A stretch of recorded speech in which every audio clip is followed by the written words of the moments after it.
नमस्ते, आपके साथ मैं हूं जयप्रकाश शर्मा। तो बात करेंगे ईरान और इजराइल, इन दोनों देशों के बीच इतना भयंकर और भीषण युद्ध क्यों छिड़ा हुआ है। जैसे कि आप सभी जानते हैं कि इजराइल ने ईरान पर बड़ा अटैक किया, उसके कई इलाकों में भारी नुकसान पहुंचाया और दर्शकों को ये भी बता दें कि कई बड़े सेना के अफसर ईरान के मारे गए। दरअसल ये दोस्त देश हुआ करते थे, लेकिन दुश्मन कैसे बन गए। दरअसल 1948 में जब इजराइल एक अलग देश बना तो उस वक्त आपको बता दें अरब देशों में इसका विरोध हुआ, लेकिन ईरान ने उस समय साथ दिया।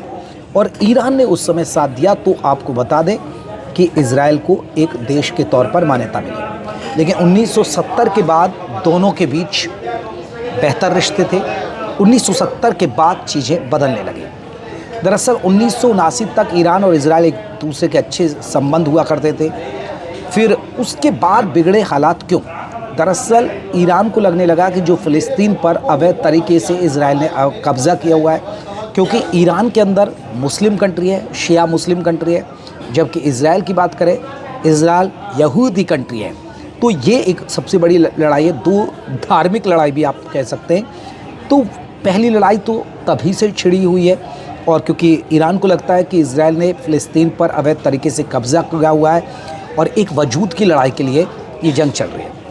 इसके अलावा मौजूदा स्थिति में इजराइल ने ईरान पर क्यों हमला किया, अब उसकी वजह बताते हैं। दरअसल इजराइल को ये खबर लगी कि ईरान परमाणु बम बना रहा है चोरी छिपे। हालांकि उसने पहले ऐलान किया था कि वो परमाणु बम नहीं बना रहा है, उसके परमाणु बम बनाने की जो प्रक्रिया है वो सब शांत पड़ी है।